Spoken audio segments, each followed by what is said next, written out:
Hello, my name is Jacob Monk. Welcome to Copenhagen, year 2017.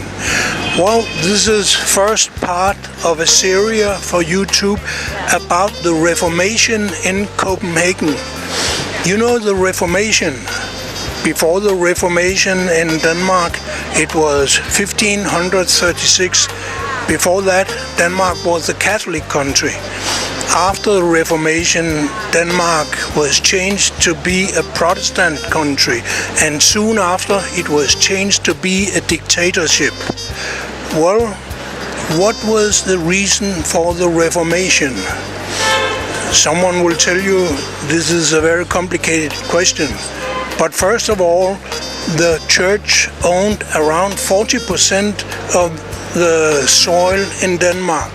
40% of Denmark was owned by the church, not because they had stolen it, but because that Catholics that were died had given their ground to the church. It was the same way as the Vatican State was founded in the Middle Age. Well, 40% of the ground in Denmark was owned by the church, and therefore the kings, they wanted to have this ground, to have more taxpayers, more peasants they could exploit, and to be more rich, more wealthy, have more soldiers and more power. Well, actually, the Reformation turned out to be a catastrophe. Soon after the Reformation, Denmark lost what is today Skåne. It was the western part of Sweden.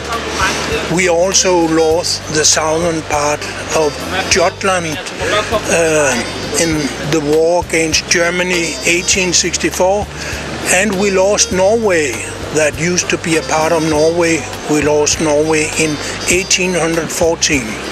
All this was based on the events of the Reformation, and that divided the totally area of Denmark with around 70%. So Denmark today is a very small state with only 5 million people. But here where we are standing was before the Reformation. It was a part of the war around Copenhagen. Not Denmark, but Copenhagen, the main city in Denmark. It was a fortified city. There was a wall around here, and the station I'm standing on here is called Nørreport. That means the northern port. It was a part of the wall around Copenhagen. If you go around 1 kilometer that way, you will find Vesterport, Western Port. And if you go the other way, around 1 kilometer, you will find Østerport. This was part of the fortified surroundings of Copenhagen. And the Reformation in Denmark was introduced by war. Remember, it's not like you hear in the official Danish television programs. It was a movement coming from below, from civil persons don't want it to follow the Pope. No, not at all. Well, it was a movement that was started up by war. And the war started in Jutland. Denmark consists of Jutland, Fyn and Sjælland. It's a small country. Copenhagen is a part of the island Sjælland, where we are now. But if you move in direction west 300 kilometers, you'll find Jutland. It is a peninsula. And in this Jutland, there the peasants, they wanted to defend the Catholic faith against the Protestants coming from Germany. And that turned out to be a war, because the Danish king called Christian III, he was a devout Protestant. He was a student of Martin Luther. And he just hired, he had a lot of money, he hired a warlord from Germany called Rantzau.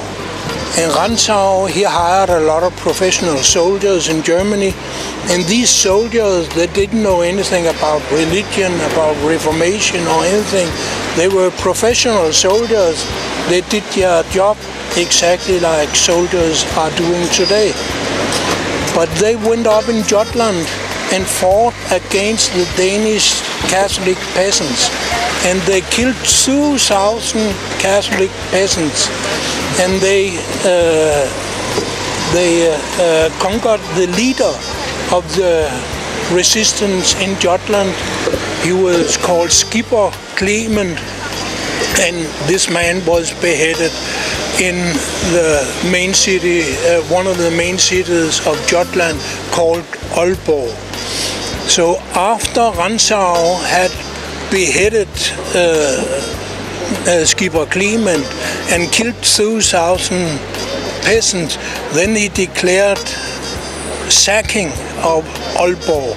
That means that his soldiers could sack, they could kill, rape, steal, do everything they wanted in the city of Aalborg. It was a part of their payment for introducing Protestantism in Jutland. And when this job was finished, then they went to Copenhagen. We are in Copenhagen here. And they started to try to conquer Copenhagen.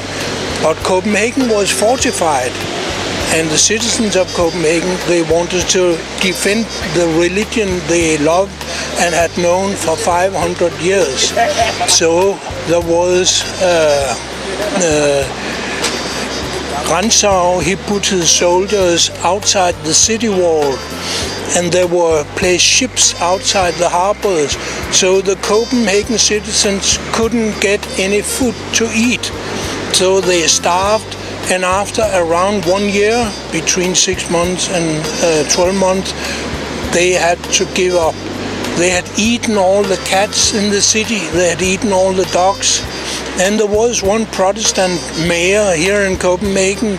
He said, well, this is no problem because you hadn't eaten your own children yet. Well, he was kind of offending the Catholic soldiers, the Catholic citizens here in Copenhagen, trying to defend their city. But they had to give up because if they didn't do that, they would starve to death.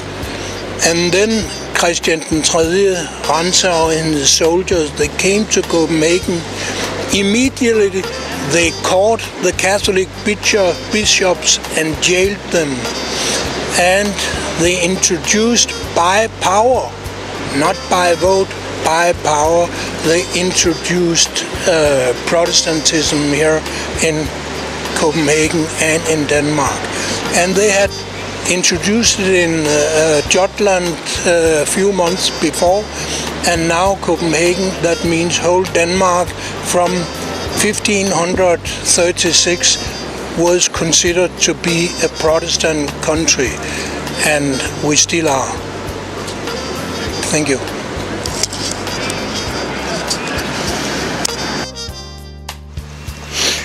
Okay, hi, welcome. This is point number 2 in our short series about the Reformation 1536 in Copenhagen, Denmark. How was Protestantism introduced in Copenhagen? Well, as you were told in the previous section, it was introduced by war and by killing. First in Jutland, 2,000 peasants were killed. The leader of the Catholics was beheaded. And now here in Copenhagen,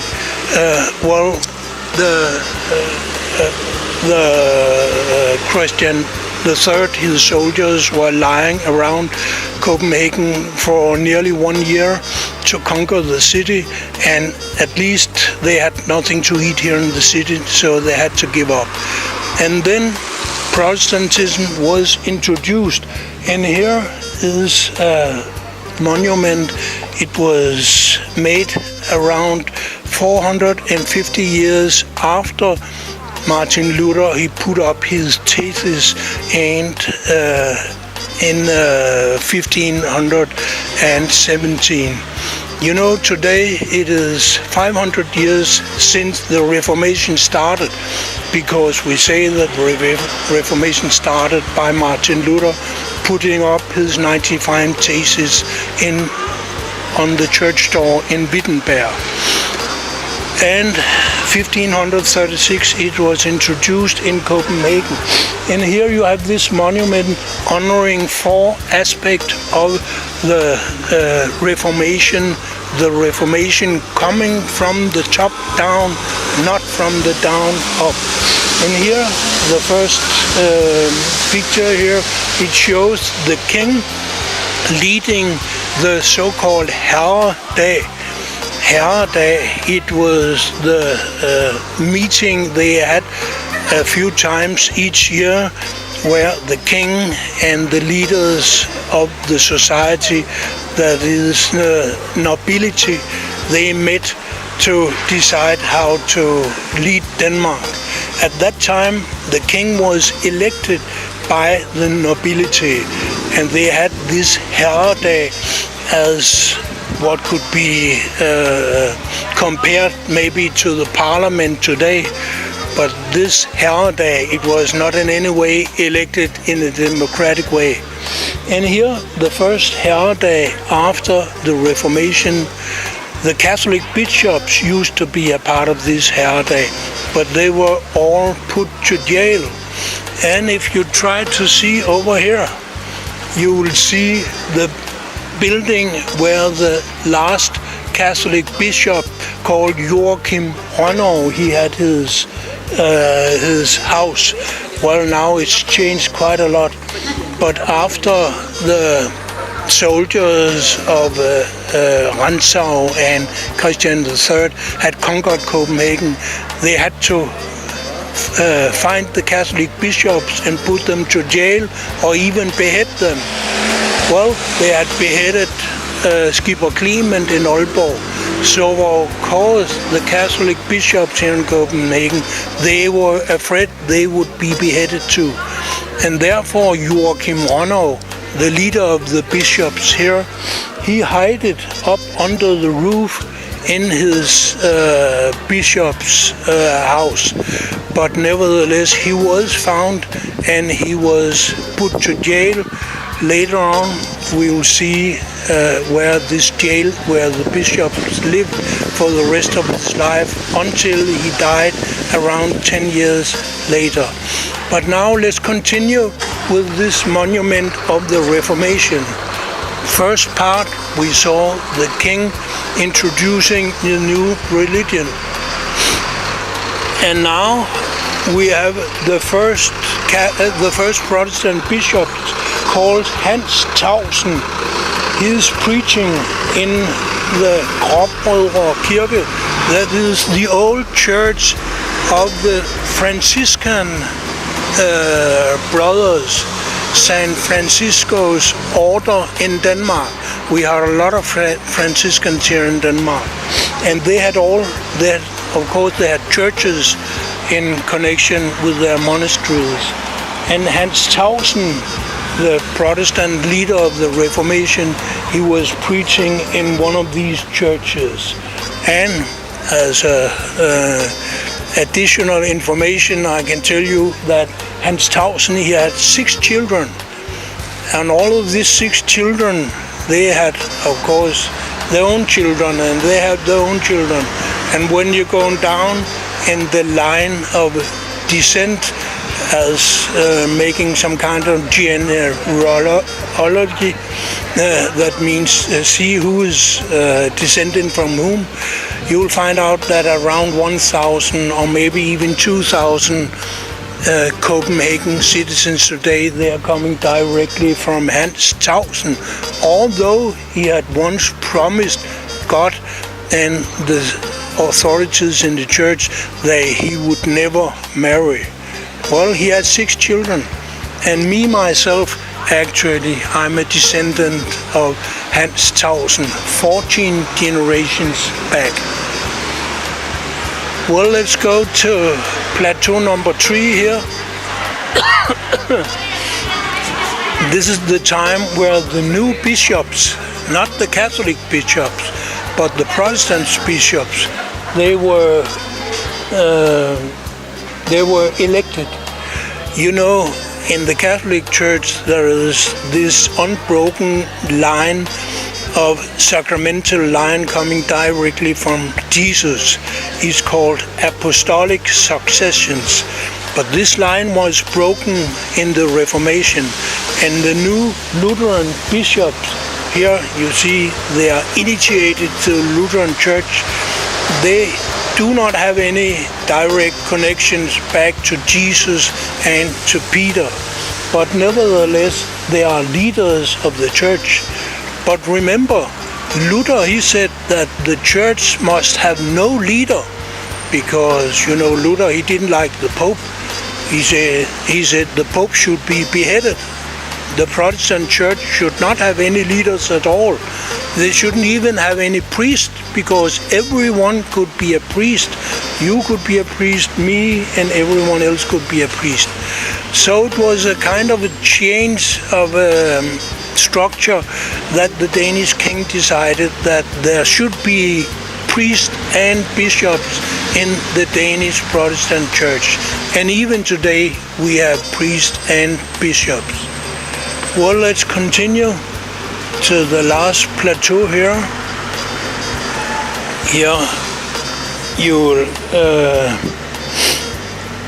see Peter Palladius, his Protestant, his co-worker with Luther, coming from Germany, and he came to Denmark.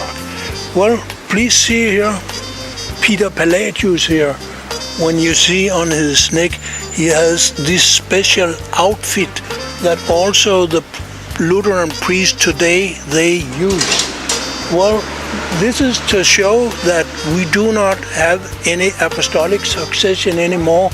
To be a priest, to be a bishop, it's only to be a noble man. Because this outfit here, it is equals exactly today to have a tie on. That means you are going to a nice party with some noble men and women in the Middle Age, and at the time of the Reformation, the 16th century. This was the outfit you used when you went to a nice party with the nobility, with the king. It had nothing to do with religion. But nevertheless, the Lutheran bishops and priests, they used this outfit here. If you go to a Danish Lutheran church today, you'll find out the priest is dressed with this outfit here still today. And you can see that Martin Luther, he cancelled 5 of the 7 sacraments in the Catholic Church.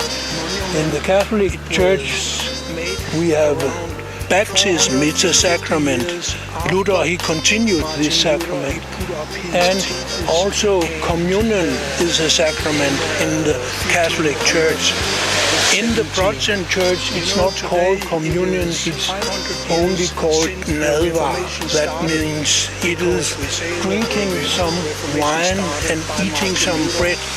But Luther said this bread has not been transformed from bread to the body of Christ. And so Luther said, you're not eating the body of Christ. When you go to a Danish church today, and the priest he is giving nadver to Reformation people in the Reformation, then he have some extra not from the down, he'll just throw them in the garbage can.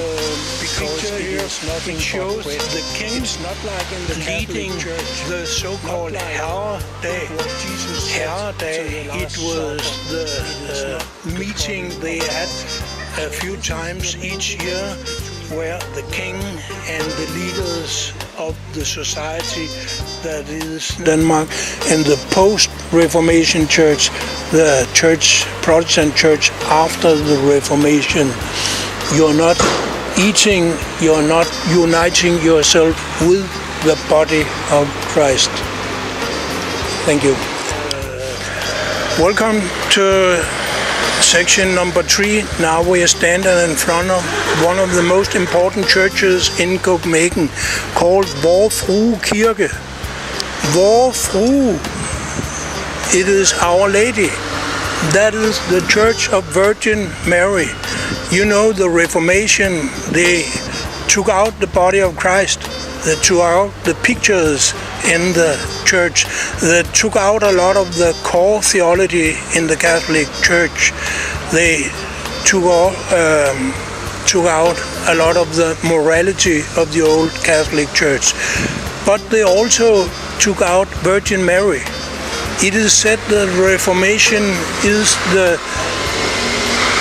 biggest catastrophe from women in Danish and maybe in European history, because before the Reformation, women were considered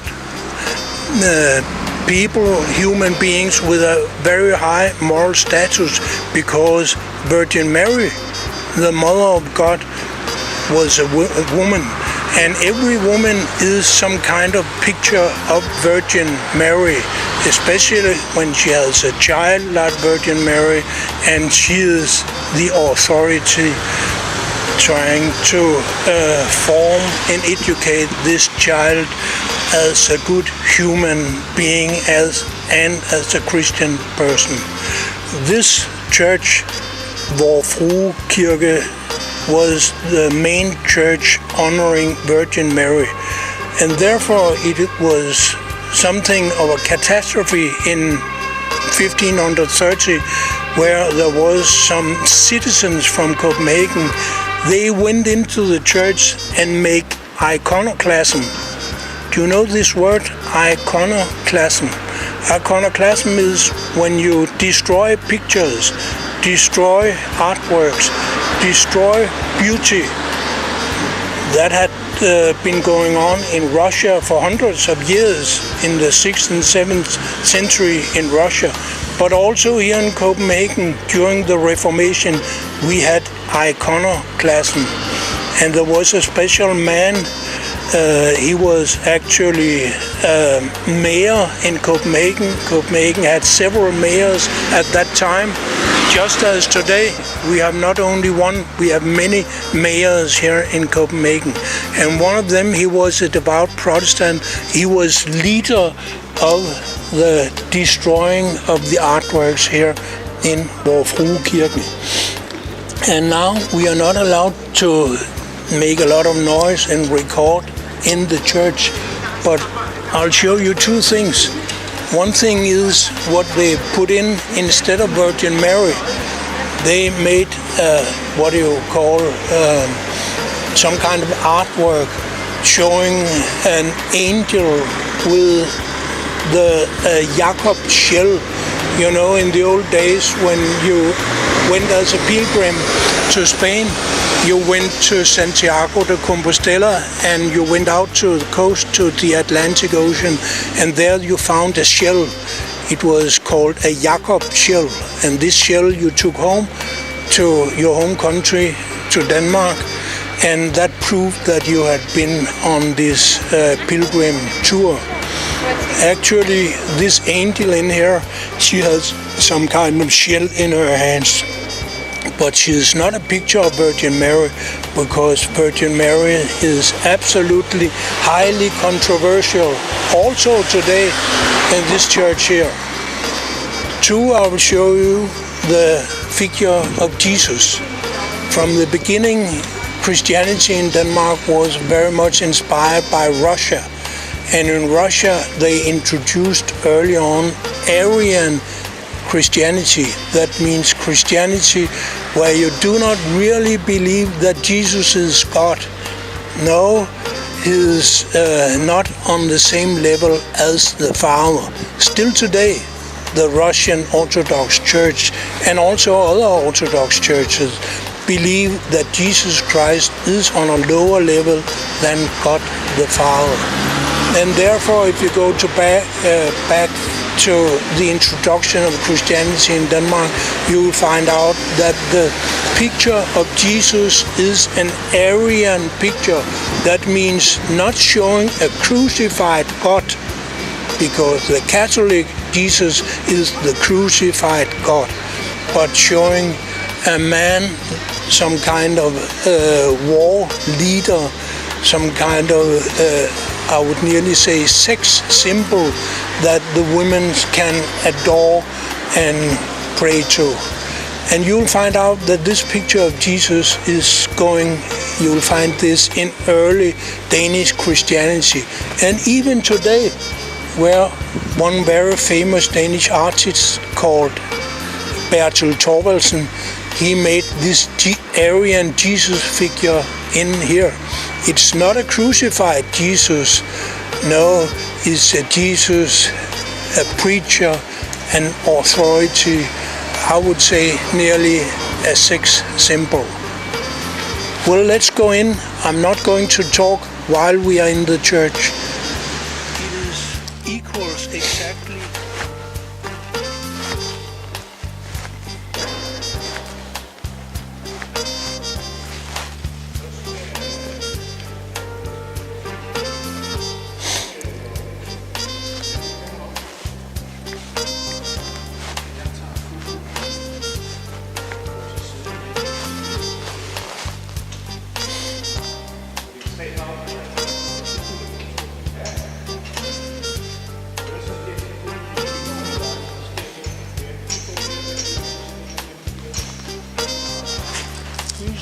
Dressed with this outfit here still today. And you can see that Martin Luther, he cancelled 5 of the 7 sacraments in the Catholic Church. Now we are in front of one of the middle-aged churches. Of course, this church has been renovated many times, so it is not looking like it did before the Reformation. But this church is called today the German Church, because Denmark has always been a country with a lot of Germans living here. Maybe once Denmark was considered some kind of part of Germany, but the Danish kings always wanted Denmark to be separate from Germany. But nevertheless, thousands of Germans were living, and also today are living here in Denmark and Copenhagen. And they have their own church called the German Church. And you can see this is an old Catholic church. The street where we are here, it is called St. Peter's Church. St. Peter, who's St. Peter? Well, he was the first pope. So even here in Protestant Copenhagen, we have a whole street called after the first pope. As a Catholic, I'm very proud of that. And I'm also proud that this church is still existing. And if you see up here over the entrance door, maybe the cameraman can show it, you'll see there's a figure of Saint Peter. You know, when you read the Gospel of Matthew, you know that Saint Peter, he received the keys to heaven. He got them directly from Jesus. And Jesus, he said to Saint Peter, the first pope, that what you are binding here on earth, I'll consider being bound in heaven. And what you are losing here on earth, I'll consider it loosen in heaven. I'm not sure if I say this the right way. My English language is not perfect, I know that. But the idea of Jesus was that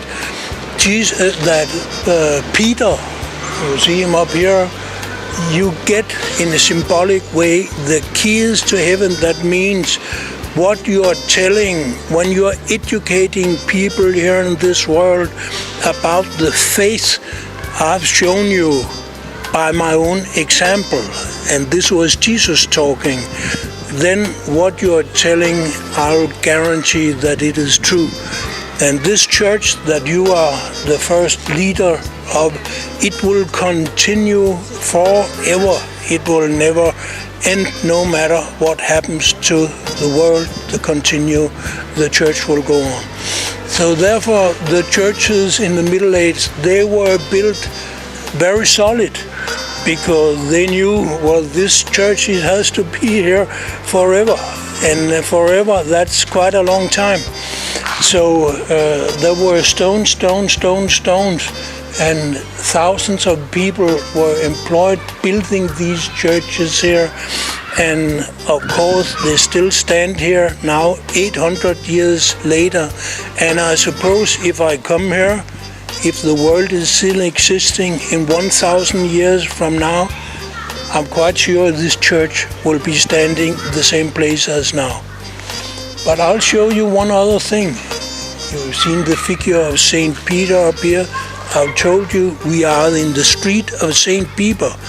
But you also know that this is a video about the Reformation.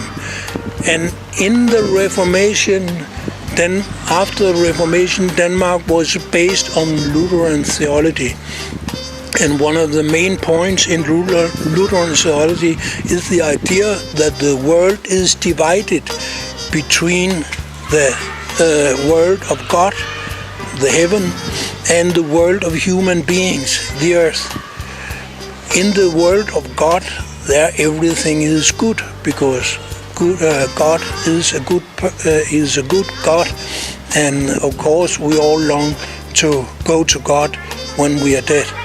But here in this world, it is not God that are ruling. It is the kings and the emperors. You know, there was a big war in Germany called the 30 Years' War. And after this war there was peace. And this peace, they decided that Germany should be divided between different areas with each a separate ruler. And if this ruler was a Protestant, then peasants and other people living in this part of Germany, they should be Protestants. Also, that means they should have the same religion as the leader. He who was Catholic, the subordinates, the peasants, should be Catholics. He who was a Protestant, they should be Protestant. And this idea that you have a nice, wonderful heaven and you have a world being run by evil kings and evil nobilities, that means a world of evil. You can see this in the artwork of the Reformation. There is one very significant artwork I'm going to show you here. So please follow.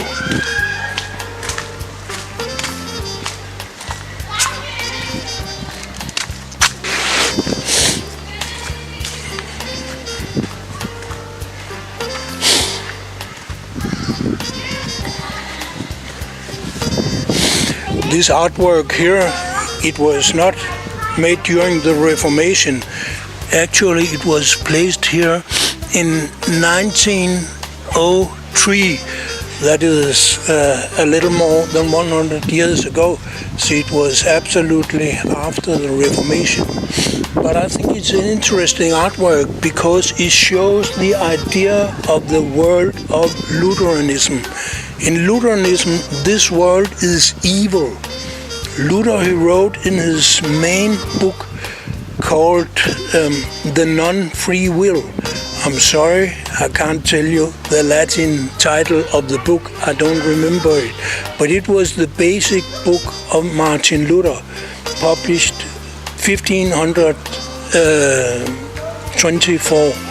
And this book, he refuted Erasmus of Rotterdam, this Catholic theologian living in Rotterdam. This Catholic theologian, he had claimed that people, human beings, they have a free will. But Luther said, no, they don't have a free will. They have a non-free will. They can't even do one thing good because everything is evil in this world. And this artwork here is an artwork representing this view of the world. This is a mother, the dead Satan maybe is taking away her child, and I don't think you can imagine anything more depressing, more evil, more Lutheran than this figure here. Actually, Luther himself, he hired some Protestant artists during the Reformation in his campaign against the Pope, and he made a lot of artworks showing figures like this. So this is art showing the Lutheran worldview introduced here in Denmark after the Reformation. Life is not good, life is bad. This world is run not by God, but by death and by Satan. Thank you. Hi, welcome. Now we are standing in front of the place where a monastery was placed in the old time before the Reformation. If you go to the Danish Royal Library and ask for a book written by a Catholic against the Reformation, you will find out there is only one single book in Danish literature written by a Catholic against the Reformation in 1536. Why? Now you will find thousands of books against the Pope, against the Catholic Church, for the Reformation and for Martin Luther, but only one book against. And this book was written by a Carmelite monk living around 30 kilometers north of here. He was called Paul Helgesen. Paul Helgesen, he was a Carmelite monk, and he was also a professor at the university here in Copenhagen. He was a theologian, and actually he discussed a few times with Hans Tausen. I've showed you Hans Tausen earlier. He was one of the leading reformers in Denmark. They discussed at the Herredag, at the council ruling Denmark before the Reformation. And Paul Helgesen, when he was in Copenhagen, as I told you, he lived in his monastery 30 kilometers from here. But when he was in Copenhagen, because he should teach lessons at the university or discuss some Protestant theologians, then he lived in here. There was a special Carmelite house. And I'll ask the cameraman to show the wall around this house, because the house you can't find anymore. It is pulled down several hundred years ago, so you won't find the Carmelite house, but you'll find the wall around. So please show it.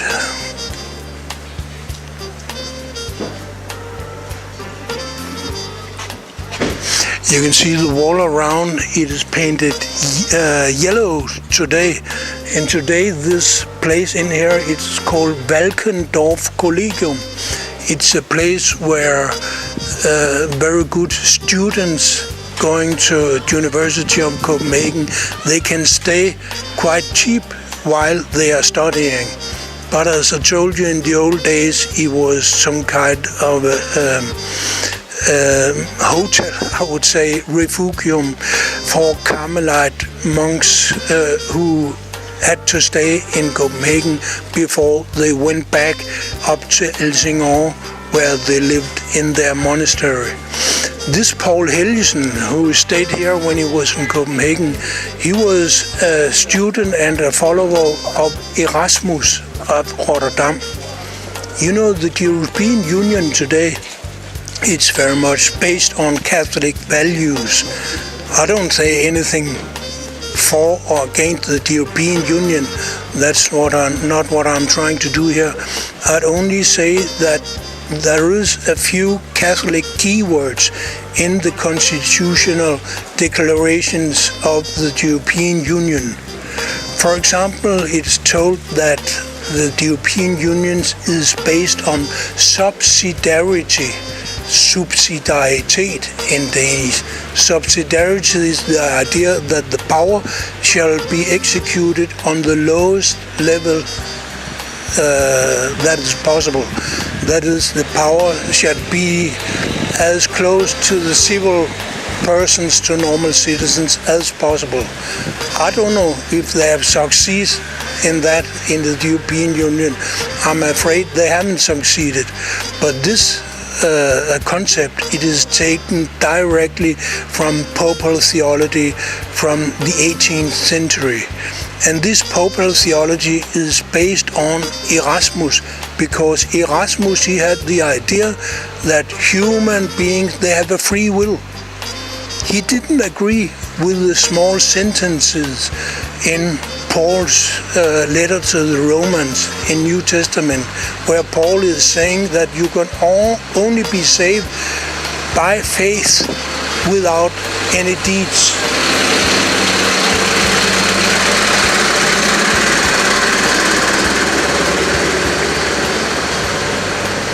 Erasmus, he had the idea that you have a free will, and also God will take in account when you are going to heaven or hell.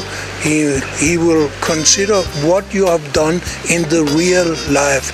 You cannot be saved only by faith, because this concept, you can be saved only by faith, it means that only Lutherans can go to heaven, because they're the only one who have the real faith according to Martin Luther.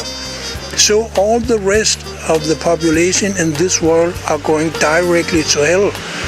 That is, all other kind of Protestant, for example, the Calvinist from France, that is the Muslims from the Ottoman Empire, that is the Hindus from India, that is the atheists from all over the world, and that is the Catholics, of course. They're all going to hell according to Lutheran theology, because it is based on faith and faith alone.